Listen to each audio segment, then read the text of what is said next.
Rising above the buzz of ultrasonic cleaners and the clanking of stainless steel are the ideas and voices that are changing an industry. You're listening to the Beyond Clean podcast, the central nexus for the people, processes, and products that are improving our sterile processing world. Each week, we speak with frontline technicians, CEOs, engineers, and entrepreneurs with a common goal to help you fight dirty. Every instrument, every time. Whether you are tuning in for education or inspiration, we're glad you did. Now turn on those washers and turn up the volume. It's time to go beyond clean. On this episode of Beyond Clean, we've got a special release recording from the 2025 HSPA event in Louisville, Kentucky, as our team was broadcasting from a live podcast studio in the Sterile Healthcare booth. Stay tuned for some one-of-a-kind interviews and clinical insight from many of the top names in the SPD industry. And now, on to the show.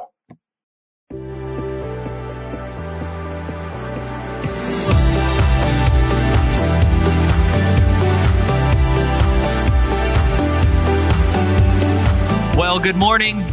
Live from HSPA floor, this is Beyond Clean. I'm your host, Bobby Parker, and we're excited to be bringing this episode of the Beyond Clean podcast here live from HSPA. The topic of our conversation today is up for change, renovations, centralizations, and new department solutions. That topic, up for change, something that we all have to have an appetite for in sterile processing. Things are changing all the time, but there are some special considerations to be made when we've got those big changes in mind, whether we're moving a department, renovating a department, or considering an offsite solution. And how do you navigate those things with grace? So we've got some expert panelists with us as we have this conversation today, where we'll be taking kind of a case study of a department that's midstream in this conversation of managing a departmental change. What do you do from a logistics perspective, from a cost perspective, from a planning perspective? So I hope that'll be helpful to you, whether you're going through that now or you maybe someday in the future are going to be considering that you'll have some practical takeaways. Joining us for the conversation, we have today Mark Munroe, the VP of Strategic Projects and Mobile Solutions at Sterile, and Jenny Bennett, SPD Manager at UT Medical Center, who are going to be talking to us about a project that they've been working through actively. So, guys, welcome to the show. Happy to have you here. Before we get started, why don't you color in those titles for us a little bit? Tell us a little bit about what you've been doing and what your relation to this topic of SPD planning and change really is. Mark, why don't you get us started? So I'm Mark Munroe. I'm the Vice President of Strategic Projects and Mobile Solutions at Sterile. So that's sort of a long title that encompasses the world of our mobile SPD departments, our mobile endoscopy departments, and everything that we do from a modular perspective. So as Sterile is moving into a sort of complete total solution, in the modular portfolio, we have modular SPD units, which can complex to a medical center and stay there as a complete department. And then some of you know that Sterile on a global basis also does offsite reprocessing. So we do that in a modular portfolio now as well.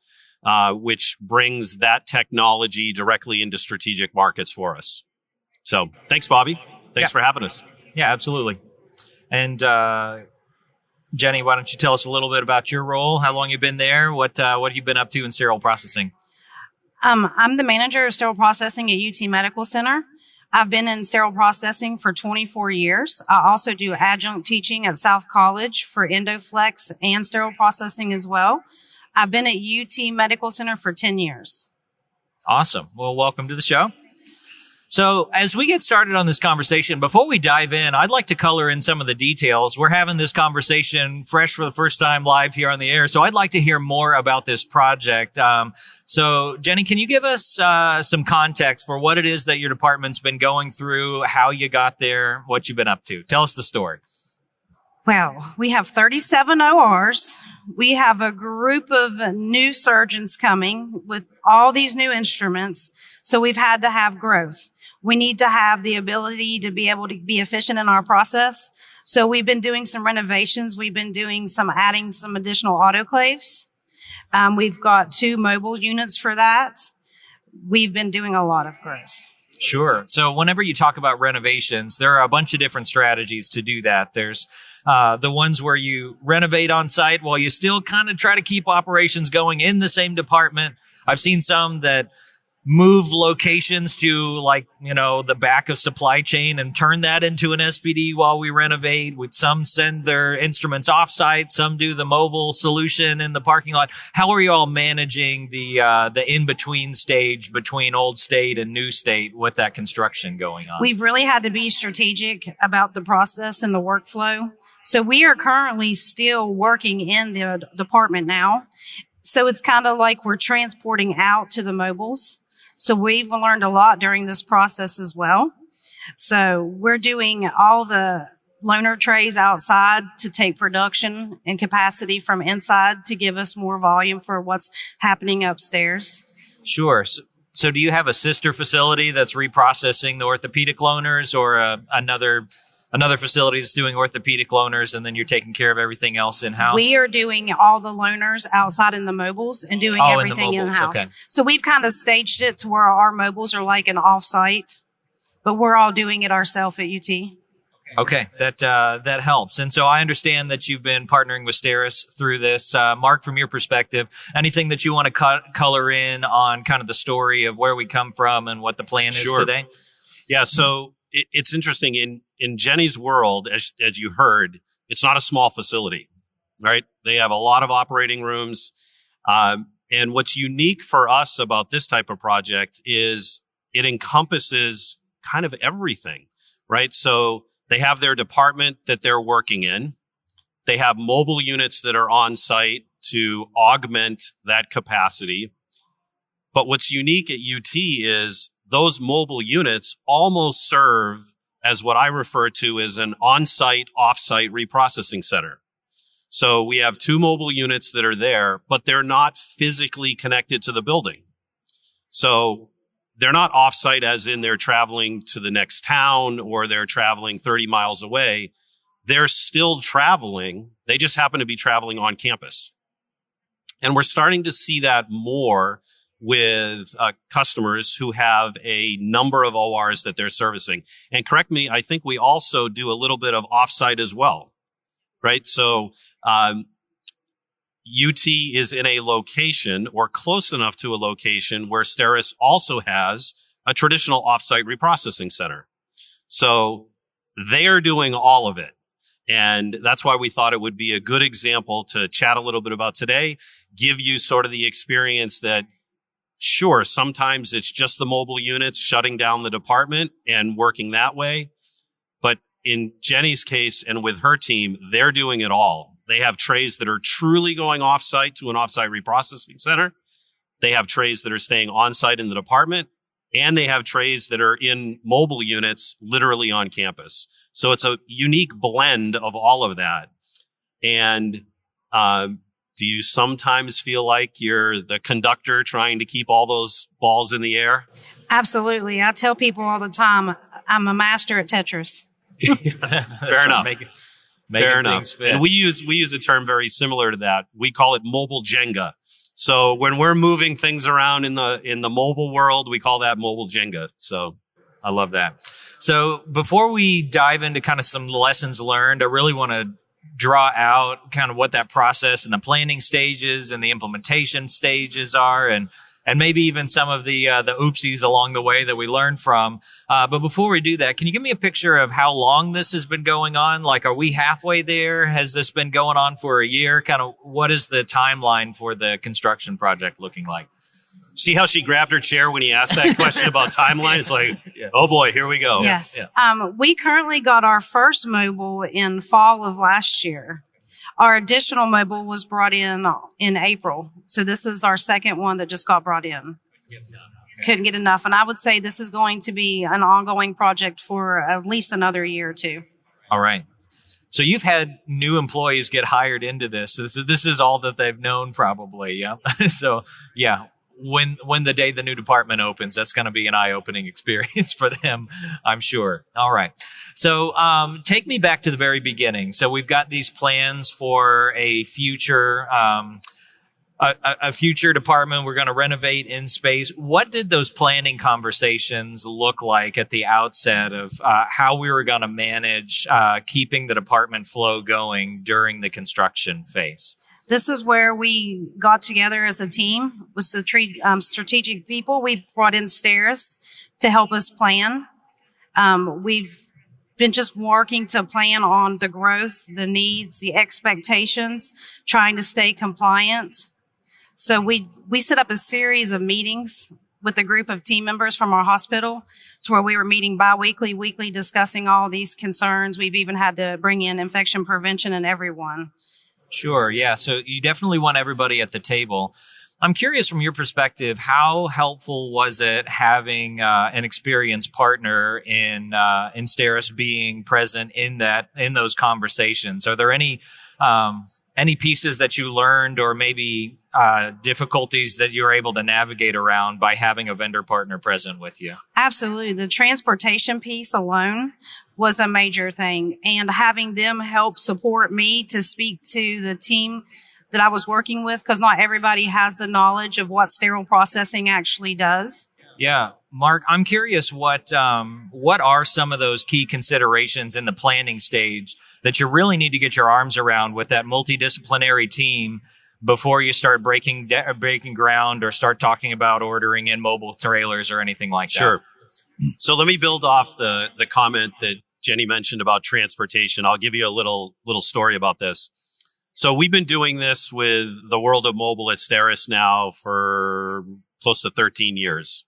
And we've done a lot of projects and we've learned a lot along the way. And I remember probably in our second or third project, we thought we had everything set up. We were ready to go. We had the mobile unit was delivered. It was set up. And we said, okay, we're ready to start. And everybody looked at each other and said, well, how are we going to transport the trays out to the mobile unit?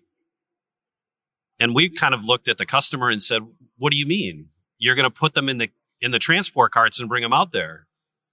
And they said, well, our sterile processing department is right below the operating rooms. We use elevators directly into the sterile core. We don't have transport carts. And we all kind of looked at each other and said, well, that was certainly a miss. We're not starting today. So the importance of having those conversations, sometimes even before the mobile units arrive on site, is very, very vital. And as I mentioned, we've done a lot of these projects. So we work through a very formal, I think would experience this, a very formal project plan with a dedicated project manager who in some cases can almost be a little bit intrusive, right? You're getting ready for construction. You're getting ready for all this planning. They want to have a conversation with you every week. Have you done this? Have we done this? Are we ready to get to that point? So I always tell people you can never start too early in the planning process, number one. And number two, we want all of the questions. If you wake up some morning and say, how are we going to do this in the mobile unit? Write it down and ask us, because it's not the first time we've had that question asked. And that's true for the department and operations. That's true for the facility team. And Jenny mentioned the one term that I love to hear, and I did not ask her to say this, but the one thing we always want involved is the infection prevention team. Because I will tell you, I've been involved in a few projects where we were ready to go, and then we were stopped. Because from a department perspective, we thought we were doing it the right way. From a Sterile perspective, we thought we were doing it the right way. But from the infection prevention team, they did not think we were doing it the right way. So it's extremely important to have those key stakeholders involved, as Jenny mentioned. And there's a lot of them. And sometimes you feel like you're herding cats to get them to agree that we're going to do this. But the earlier we can get involved, the better it is. Your transport story, Mark, reminds me of the end of that Disney movie, Finding Nemo. I've got girls at home that are pretty young, so I think about all of life in terms of Disney movie illustrations. But end of Finding Nemo, they finally get out of the fish tank. They're all in the ocean, bobbing around in their plastic bags. And they're like, now what? And then at the end of the movie, it's like, okay, how do we get the carts actually out there? Transportation is a challenge. You described it as an off-site that's on-site. Off-site transportation is tough. It doesn't look the same in every place. I'm curious, what are some of the different options that you've seen implemented to try to get sterile supplies from here to there? Whether, maybe it's a facility that has open case carts. Like, what type of solutions do we build a temporary pedway all the way out to the supply or to the reprocessing trailers? I don't know. What are some of the options for transportation that you've seen? Sure. I think the first thing is, just as you described, where are we going and where do we have to get back to? So I would say in probably 80% of all mobile deployments, the mobile units are physically connected to the medical center. So it's an enclosed, sealed, temperature-conditioned walkway where you're transporting. In the case of UT, we didn't have the luxury of complexing and attaching the mobile units directly to the medical center. So once you start physically moving those trays, whether they're soil trays or sterile trays back in, you really have to start thinking about what is that path and how do we keep that consistency of sterility through that process. So I'm going to let Jenny tell you how they do it from a on-site UT perspective, and then I'll come back and talk a little bit about how we typically do it when we go off-site, when we go 10, 20, 30, 40, 100 miles away. Yes, we currently have a truck that's temperature controlled and a driver. So we will deliver all the trays out there. We have to do temperature and humidity logs. You have to make sure your temperature cooled below 75 or lower before you can store them and transport.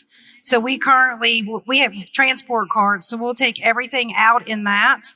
We have one for clean and one for dirty. So let me build on that a little bit, Bobby. So there are different models in this arena. So I think the model that Jenny is describing is, we call it clean to clean, dirty to dirty, right? So they don't have the luxury of being able to migrate through a cart washer in that process. So clean to clean, dirty to dirty. In some scenarios where a cart washer can stay in play, you can take a dirty cart and you can convert it into a clean cart, just like you do in your departments today. And that's more typical when we deal with it from an offsite reprocessing center perspective. So with an ORC, you're typically taking a soiled cart to the ORC. There, you're converting it into a clean cart through the cart washer. And then it comes back, obviously, with the sterile trays. There's an interesting point that Jenny mentioned, and I like it when I start hearing this term. She uses the term transport cart. She's not using the term case cart. And I think a lot of customers think we move our trays inside our facility, and that's the key, inside the facility. So believe it or not, wheel sets on transport carts are different than wheel sets on case carts. The size and structure of a transport cart is different than a case cart. Transport carts are typically sealed so that if something happened in a long transport, everything would be contained within that cart. So there are these types of things that we have to look at when we're in that early planning stage. And I also like to say, I used to say this with all of our customers, it's their first time doing it. Ironically, we're starting to have some customers we've been doing this long enough where they're renovating for a second time, or they're growing substantially and they need to add more capability and they're coming back. We have to bring the mobile units back in order to support that. So it's kind of an interesting scenario when you start looking at the logistics when you're used to using case carts and now you're migrating offsite with transport carts. Yeah, that's really helpful. And is a category that doesn't get talked about a lot, particularly that gasket seal along transport carts. Something to consider. All right, so we got to make sure we get our arms around transportation.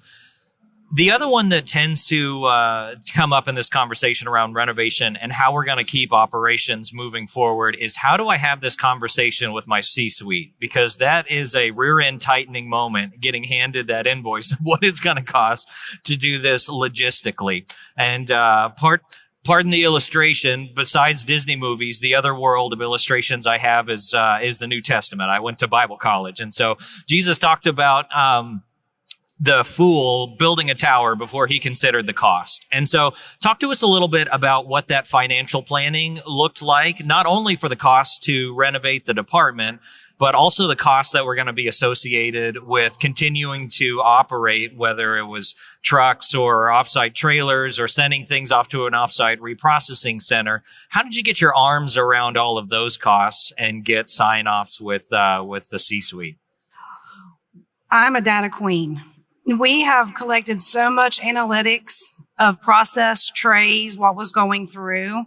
So I used all of this to show them the need and the necessary for the growth. We have done multiple things to show them. We've had the autoclaves going down, the issues that we've had with the infrastructure and our boilers. That has brought conversation up as well. Data queen. I like that. I'll grant you that title. You can be data queen for the day. So as you're going through that data, a lot of times the argument as you bring the data about, down equipment and the costs associated with not doing this renovation, the pushback is, let's do something a little smaller scale. Let's do it in phases. Let's just do one washer this year, and then 6 years from now, you'll get another washer, and you can forget the cart washer and knock that out. Is there anything specific with the data that you were able to do to persuade such a large-scale renovation for your department that might be useful for listeners or our audience? A lot of mine was instrumentation. The longevity of your equipment and your instruments was a big piece, because even after purchasing a brand new autoclave and washers, without the proper water quality, we're doing the same thing over and over. So a lot of education and data from that point has helped a lot, and it's helped get things going in the right direction and the support that we needed. That's cool.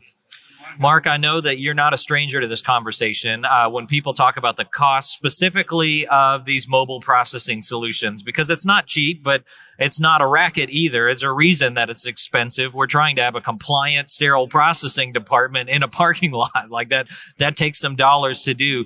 So can you talk us through what that typical ROI and justification process looks like for a facility to want to take that on?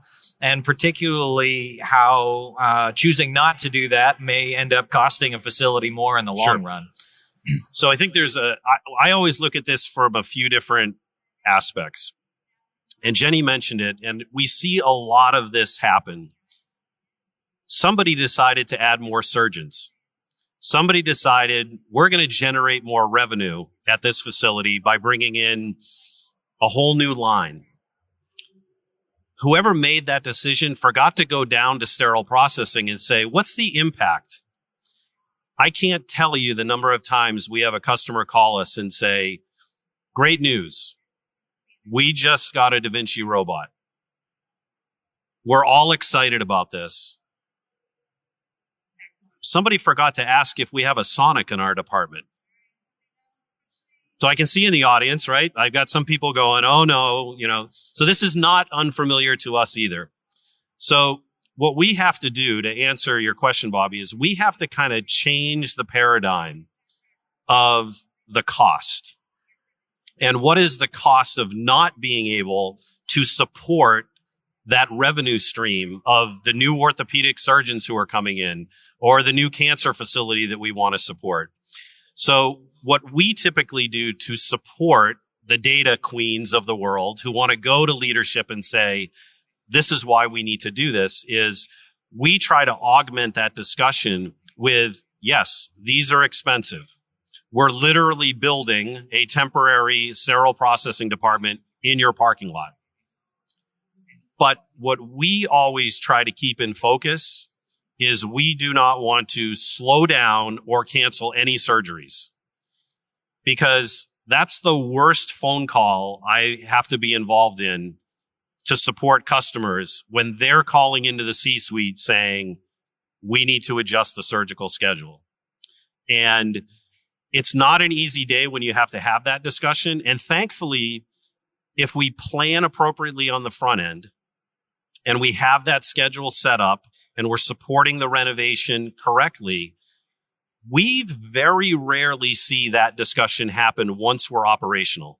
You want to have that discussion early on in the process.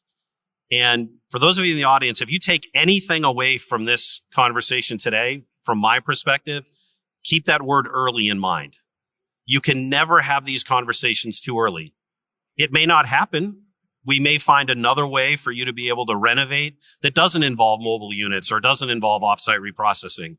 But have those conversations early, because to your analogy, Bobby, of being the fool who builds the tower, you can't keep going back to the well asking for more money. All of a sudden, you're going to lose credibility. So you want to make sure that that budget is in line with what that whole project is going to entail, but always keeping focus on we don't want to slow down and we certainly don't want to cancel surgery. Because I will tell you two things. One, your CEO, your CMO, and your CFO understand that language. That's the one they understand. And if you can get them supporting this, it's extremely important. And then having your surgeons understand what's going on. Jenny and I had a conversation last night, and she was sharing with me how one of her surgeons brought they were flamingos that he wanted to have out near the mobile units because the deck that they built to transport the carts reminded him of his deck in his home in Florida. So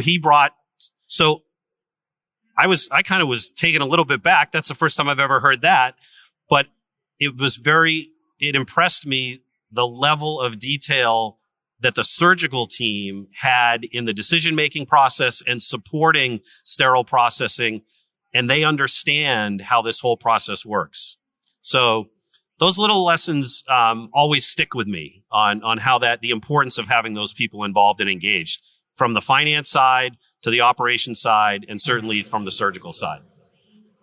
I love that. So depending on what part of the country you're in, you get different deck furniture that goes along with it? I guess so. Okay. I'm not exactly We're still sure. waiting on the hot tub. Okay. Right. I don't think there's a lot of flamingos in Tennessee. So, no. That's true. That's true. So as you're thinking about that finance conversation, obviously mobile solutions is one option, but there are others in terms of renovating an internal space or doing offsite reprocessing. What did that conversation look like for you all in deciding to do this kind of multi-tiered approach with some on-site, one and some out on the loading dock or in the parking garage, and then some that's off-site? That was long conversations once again with groups of people. We've started with the renovation inside. So we basically went to the end of our plan and then came back to the beginning. So we started at the end, if that makes sense. We wanted to know what our goal was. So at that point, we put a plan in place and had to move workflows around to be strategic to make all of those things happen. I like that. Start with the end in mind, the end goal in mind. That's good advice for life as well. If you're trying to get somewhere, like where do we want to be? And then just work backwards from there of, okay, what are we going to have to do to make this step happen and that step happen and get all the way back to where you're starting from. Mark, as you've seen this play out in a lot of facilities, what are some of the key factors that help facilities decide if they want to do a mobile solution or lean on an offsite reprocessing center or find another space internally to try to operate out of temporarily? Sure. So I think I'll take them in the opposite order that you laid them out. So I very rarely find that there's an abundance of extra space in hospitals, right? And saying we're going to install a temporary solution inside the four walls of the hospital really gets vetted out pretty quickly. Not to mention, I've seen this scenario happen as well. And the concept is, well, over the weekend, we'll just move all of our equipment to a new space and that'll magically be up and running on Monday when we all come in. And then when we need to reinstall it, we're going to somehow bring that equipment back and still keep. So that sort of in the same house is very, very challenging. From an offsite reprocessing center perspective, the limiting factor there is there one? Right? Is there one in my market? Can I do that? And as we continue to grow with more and more of those, I will tell you, the offsite reprocessing center that's supporting your operation is how far away? Chattanooga, it's an hour away. Yeah. So it's an hour away, right? So it's kind of on that outer limit of it, how far we want to go, and wanting to be able to manage it that way. But again, it's not all of their trays that are going to the offsite reprocessing center. And then, of course, we kind of back into the world of mobile, and does it make sense to do it physically on site? So I think as you start to evaluate the different options that you have, sometimes one of those becomes pretty clear as to the right way to do it. And it's through a lot of conversation. It's a lot of having the end in mind of how are we going to make this project work. And I think what I often find is if you lean on the team that is supporting you or will support you, again, as I mentioned before, this is not our first time doing it. So we've seen different scenarios actually play out to be able to then give you the right direction. Yeah, that's really helpful. We're about halfway through our conversation, and we've spent all of our time on planning so far, which is important. And it's by design because we want that initial planning phase to go well. The fool who builds the tower before considering the cost and then bears the shame of having a half-built tower is one thing. But in addition to the shame of having a project get halfway through and then fall apart, we're talking about patients' lives. And so that's why we're having this conversation. Is I want our listeners here today live and whoever hears this by recording to be well equipped, to plan well, to carry out operations well, and to make sure that patients get safe surgeries, just as safe as the one that they would have had before the renovations began. So with the second half of our conversation, I'd like to talk about what that has been like living through the renovations since last fall, and what do really operations look like? How do we secure safe patient surgeries and a temporary solution before we get to that finished state? And my hope is that this conversation at HSPA Louisville 2025 is going to be a resource that'll help protect patients at some distant facility in the future who are about to embark on this journey. So let's start there with operations as we're moving into the second half of the conversation. How have you been able to secure compliant reprocessing out in the parking lot so that we're getting just as good of care for patients with those instruments as we would have had in the department? And we'll start with you, Jenny. Is there anything specific that you've had to really think through or work through operationally to make sure that safe care is happening from that mobile solution? The work process, the flow itself. We've had to adjust some of the flows to areas to where it could be confined with no risk of contamination, temperatures, humidities. I really liked that what you said earlier about being intentional to have a humidity and temperature controlled vehicle to move the trays back and forth. That's not something that I've personally seen for on-site solutions. So I can tell you're thinking very practically about this. I'm curious, what are some of those workflows, or maybe one of your favorite examples that you've had to adjust to make it work with your current situation? When we first started, I didn't think about the transportation piece. So we were like, we have these carts and we're going to push them out across the parking lot. And it's fall and I'm looking at temperature and humidity ranges and I'm thinking, well, we're about in that range. But what happens if it gets sunny, it gets warm? We cannot guarantee these instruments are staying at this temperature. So at this point, it's not sterile. So we've had a learning experience with the carts. So anybody that's thinking of this, transportation is one of the most important pieces. Think it through. It's very serious, especially for the staff. Not only how do we get these things sterile, but how do we keep them safe after we do? So, yeah, that's really important. I've gotten to to walk through a couple of mobile solutions before at trade shows. I've seen some. I've not had to work inside one. I'm curious. I'm sure you've been in there working with the staff or training people to work with it. What's that like? What's it like trying to do compliant reprocessing in a mobile solution? It's quite quaint. It really is. Cozy. It is. Cozy. It's like a tiny little home. She's being it's polite. Very nice. It's set up very nice. I mean, the flow is perfect. It's quiet. There's no distractions in these areas, so you're not answering telephones. It's very nice. It's been amazing. I like that. And Mark, we're being a bit vendor neutral because this is an educational show, but I also want to give you an opportunity to talk about what's possible in these mobile solutions. So for those who haven't been inside one or haven't worked with one, like, what does it feel like being in there? What can we accomplish inside of those mobile solutions to have compliant reprocessing? Sure. So I think it starts with the environment itself, right? And that's probably one of the most important considerations is when you're inside or when you're considering being inside these type of operations, are they fully compliant? So do they meet all of the requirements from an ASHRAE perspective, from a life safety code perspective? And Jenny was being polite when she used the term, I think you said quaint. So I describe it as the most lean and efficient workflow you can think of. So when you take an entire sterile processing department and bring it down to 1,000 square feet, you get very lean and very efficient. What do I mean by that? If you're in decontamination and you're working at the sink, you take a half a step to get to the washer. So it is literally that lean as you move through the process. But Jenny, I like your scenario if it's calm and it's quiet. The one thing we do not supply inside a mobile unit is a telephone. Now, if you choose to put a telephone in there, that's up to you.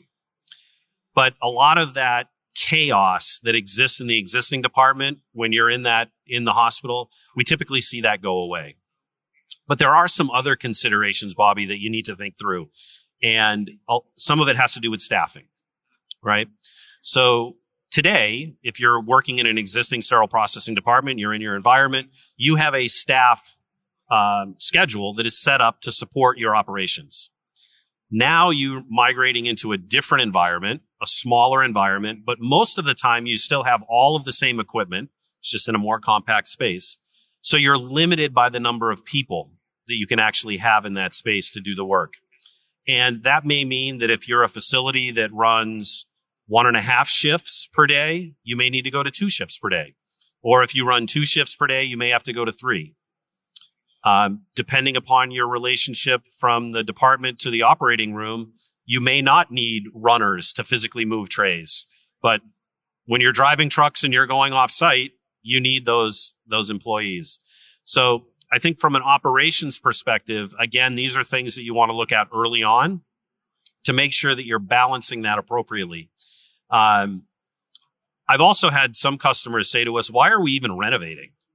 Why don't you just leave this thing here? It meets all of our needs. And we say, well, working in 1,000 square feet is fun for a little while. It's not really fun for 10 or 15 years. Kind of scenario. And really where the question comes from is, why are we disrupting this whole environment when you can have something that literally just pulls up and we can operate in? So I'm just going to dovetail something in that I talked about at the beginning, which is our modular portfolio. And that's the reason STERIS has brought that to the market. So we heard customers say time and time again, why can't we just keep the mobile unit? We need this additional capacity. This solves the needs of what our department is. So we took that and said, maybe there's a better way to do this. Maybe there's a way to create a physical department that just attaches to the hospital. And that's how our modular portfolio came to be. It started with that, and then it grew into the offsite reprocessing approach. So just a little sort of forward thinking approach of how we're actually working through these challenging times in sterile processing. That's perfect. And the conversation you had about getting lean in a 1,000 square foot space, it reminds me of of the social media platform X, formerly known as Twitter, that had such a constraining character count. It made you really try to synthesize what it was you were trying to say. And I think that's what made it so charming and why it took off so well. Regardless of what you thought about Twitter back in the day, you really had to be decisive about what you were saying with this really constricting character count. I wonder how many departments have actually improved their workflow in their departments because they had to do the hard work of boiling it down to what's essential, really 5S'ing those workstations, getting lean. And then when they bring that into the new department, they end up a better machine. I don't know. Around that conversation of having kind of two different ways of living in the department and outside the department is this conversation of water quality. The last couple of years, water quality has been a very important topic, right, since the new ST108 that came out. And there have been water quality presentations today. There's plenty of water quality booths here at the expo floor. And I know that that's one of the considerations with this mobile reprocessing. So what are the capabilities for getting appropriate water out to the mobile solution, even if that's not currently in the department today? Yeah, it's a great question. And you're absolutely right. I tell people when we start introducing them to the world of mobile that one of the most important things is good water quality. Now, a lot of times you don't think about that in your department. I mean, you think about it, but you know that it's being handled by somebody else. Hopefully, it's being handled by somebody else. And the importance of being able to meet the standards that we require for water quality feeding the mobile units is something that we start, again, planning very early on in the process. The example at UT of the units being away from the medical center, out in the parking lot, you can do that in a few different ways. Obviously, you have to get water to the units. But if the water quality is not correct coming to the mobile units, we work with customers to install systems that are necessary to feed the proper quality water into the mobile units. And sometimes it's just basic filtration. Because inside the mobile unit itself, we're producing the critical water that we need. So the critical water that's needed for rinsing instruments, for creating steam generation, that's all done inside. And you're right, a lot of those companies that are here on the show floor at HSPA, they're the same companies that we see in the hospital and the same companies that we work with in the mobile units. But it really is important to have good water quality, because when you don't, then you have some pretty adverse effects. And I think, Jenny will attest to this. When you're solely dependent on a mobile unit, you're solely dependent on it. You do not want to have challenges. And water quality is one of those important ones. But we take that very seriously in the pre-planning stages. And then obviously from an operational perspective, we want that monitored as we go through. Oh, that's really helpful. And to think about compliant reprocessing in a mobile solution, certainly we talked about transportation. That's a big risk for compliance. We talked about water, where that could be a risk for compliance. But honestly, the biggest piece of standards compliance in any sterile processing department is the staff. Are the people doing the compliant reprocessing steps when they have the instruments in front of them at the assembly station, or they're pressing the button at the sterilizer? And so how has working through this renovation impacted your staff training? And what are some of the things that you've had to do with your team to make sure that we're able to remain compliant with best practices while we're in a temporary solution? We actually have been doing a lot of hands-on with the team. I'm in the trenches with the team working every day. Every day is teaching. So having the ability to learn in sterile processing is a major, major benefit. You've always got to have the ability to learn. We've had to bring in support staff. We've had some STERIS travelers come in and help with my team. So I've had more educated people to work so we can train the other people. So we've kind of had to bring in support from travelers. We do education in services daily. It's been a big challenge, but it's been beneficial because going through all this process, they're learning more and they're learning it efficient. So it's like they're right in the trends of learning it. So today, like whenever we go to transport, they're like, hey, what temperature does this have to be? So all the little parameters and all the little things that people don't think outside the box, they're learning it. Yeah, it's a tremendous opportunity. When I was managing a sterile processing department, and my former director is actually here with me, so Mark, you'll resonate with this. It's a challenging when you're leading a sterile processing team that's in multiple locations. You know, if you've got an outpatient center and you're managing the main facility, and particularly if you've got a staff that's floating back and forth, it's hard to know what's going on in each of those spaces. And you can kind of wish I had more eyeballs into that space, not to try to catch people doing the wrong thing, but make sure and ensure that, that processing steps are happening in a compliant manner. So that's the risk. But the benefit, as you said, as you've got people working independently in spaces that they're not comfortable with, it starts to bring up more questions that they never thought to ask before, and your team can really grow. So it's encouraging to hear that you're having that kind of response from people as your technicians are getting more knowledgeable. They're thinking more critically. How do I solve problems in a space that's not my own, where we had all of these automations before, or things were taken care of by the supervisor? So that's really encouraging. Any advice that you would have in solving the staffing problem? As you mentioned, you had to get a little bit creative with staffing, maybe extra shifts, bringing in drivers, other travelers, anything that was particularly useful to you in cracking that nut for staffing for the renovation? Support. Whenever you have support come in, that makes a major difference, because I have travelers that's come in that's already with the competencies and the knowledge to where I can trust, to where we're able to give that attention to the people that we are training. That has made a major difference. That's been a game changer for me. One of the other things related to staffing that renovations can have an impact on is culture. I say that because I know how the culture shifted in my department when the cart washer was down. That was the most disheartening thing you could possibly say is, welcome to Econtam. The cart washer broke yesterday and it's not going to be fixed till tomorrow. Logistics are backbreaking, and temporary solutions can be a challenge for culture. I'm curious, what are some of the leadership things that we ought to be thoughtful of to make sure we don't lose team members during the renovation because of just the extra strain it is on team members? And how do we not have our culture crumble while we're trying to get to that future state? You know, we're wandering in the wilderness, waiting for crossing the Jordan to get into the promised land. Like, how do we encourage them in the wilderness?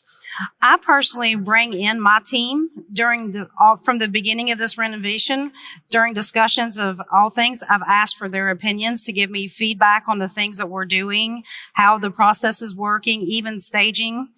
So they're included in all of this. I even take my supervisors to the meetings with me, with the board, when we're talking about future planning. So it's very, very important to keep your staff involved and give them an awareness of what's going on and an opportunity to speak up, because they are heard that way, and it makes them feel a lot better. No, that's perfect. Thank you for sharing that with us. As we're moving to start to land the plane here and close this conversation, we've talked a lot about planning, a little bit about operations to make sure that we're giving compliant reprocessing in a temporary solution. I'd like to hear what are some of those lessons learned along the way. We had the Finding Nemo now what moment with the transportation question. But have there been any stumbles along the way that if you went back, you would maybe do things a little bit differently? Location. Location of where it was. And another big thing that we didn't think about was like codes and calls. So if we would have a code overhead, how would the team outside in the mobile hear that from the intercoms? So we've kind of had to incorporate walkie-talkie systems for that. Yeah, that's helpful. Codes are a challenge. We went through a renovation as well, and moved locations, and there was a code that happened at my department, but somehow the people who responded to the code didn't realize that we had moved. So they went to the old department. They didn't know how to get to us, not the other way around. So that's really, really important. Mark, from your perspective, what have been some of the lessons learned along the way? Yeah, I think, Jenny mentioned a little bit about the leadership side. I think strong leaders, sort of help their staff see the forest through the trees. They involve them, in the project along the way. I think the other piece of making sure that there's a full understanding, even if it's a longer term, that this is temporary. We will get to the promised land of this new department with all new equipment back into a space, but keeping that focus of patient safety, patient care, making sure that we're delivering everything that we need to along the way. I say this all the time. Successful projects are based on communication. And the more we communicate, the more we understand what the challenges are in the beginning, the middle, and all the way to the end, and even afterwards. Because Jenny probably doesn't believe me when I say this. This won't be her last renovation. You'll do another one somewhere along the line, and you want to take those lessons learned, whether you hear them, today on the podcast or you're here in the audience. You want to understand what those are. And I think having that early communication, understanding what the end game is, and most importantly, to your point, Jenny, making sure that your staff is involved.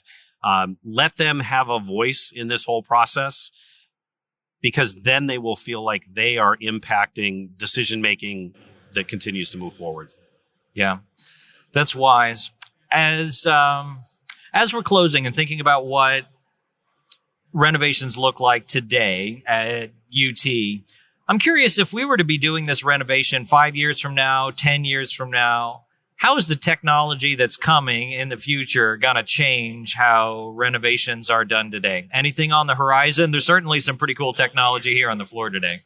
Tracking systems. Go for it. I was going to say tracking systems are a major game. Yeah, I think from the Sterile side of the equation, it's a combination of a lot of things, right? Robotics will bring in some key components, and we see a lot of things here at HSPA. I think of it more of robotics moving items within the department.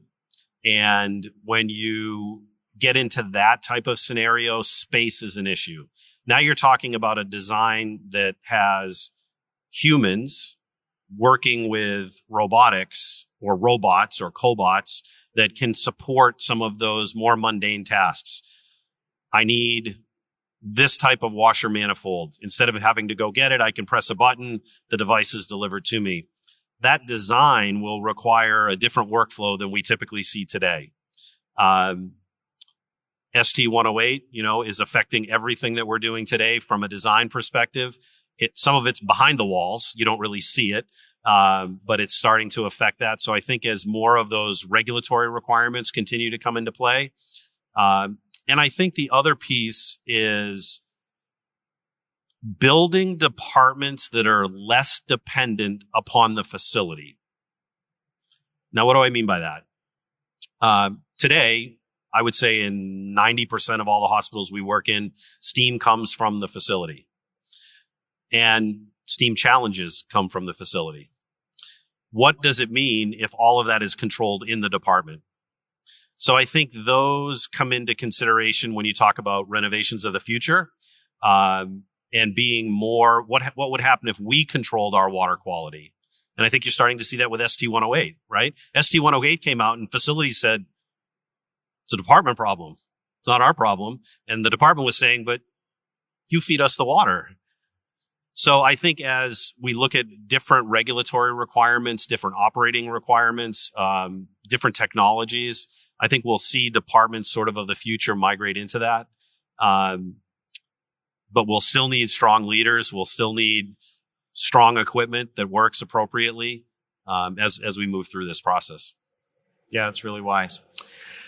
As we wrap our conversation, I want to give each of you an opportunity to close with the last word here. If there was one thing that you would want to share with a leader who's about to embark on this process of a renovation, what would be that one practical piece of advice you'd want to share to wrap up our talk today?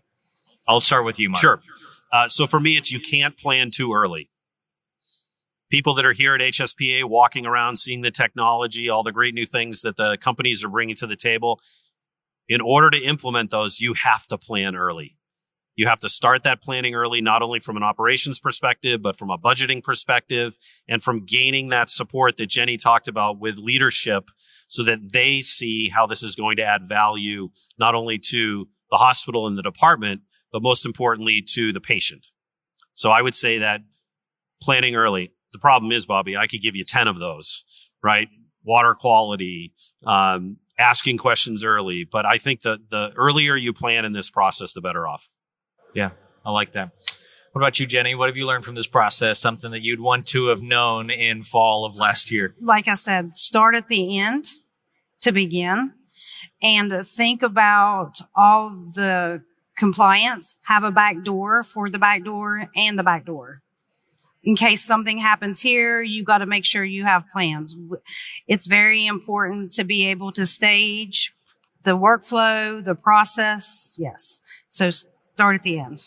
Oh, man, you brought so many more questions in. We didn't even talk about disaster planning and emergency planning, but good grief, that's a big topic as well. Yes. What do you do when the tornado warning is rolling through and you've got people outside in a mobile solution? There's our next Beyond Clean podcast. That's right. That's right. We'll have to. There's our follow-up. We'll have to have a past part 2 on the podcast sometime soon. Guys, thanks for this very important conversation. I hope to our audience here and who's listening that it's been helpful, that it's at least brought up some more questions, as we've only had the opportunity to brush the surface of a lot of these very important discussions and planning considerations around renovation. If you're not currently moving your department to a new location or renovating where you're at, you are going to experience that someday. Whether you're the leader or the technician walking through that, there are things that you can prepare for now to make sure that that experience is better for you in the future. Would you join me in thanking Mark and Jenny for participating in this panel today? I appreciate you all. Well, that's going to do it for this episode of Beyond Clean. Thank you for being such a great audience. We'll close this as we always do here at Beyond Clean by reminding you to keep fighting dirty. Have a great show. Thank you for listening to this week's episode of Beyond Clean. As a reminder, you can help support us by subscribing to Beyond Clean on your favorite podcast app, or by downloading the smartphone app on iPhone or Android. Simply search for Beyond Clean in the App Store or Google Play.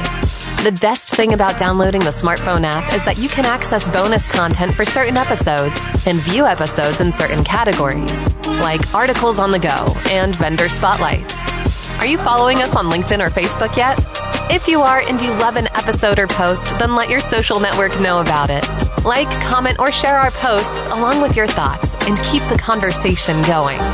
If you have any topics or guests that you would like to recommend for a future episode, just send us an email to info@beyondclean.net. We look forward to hearing from you.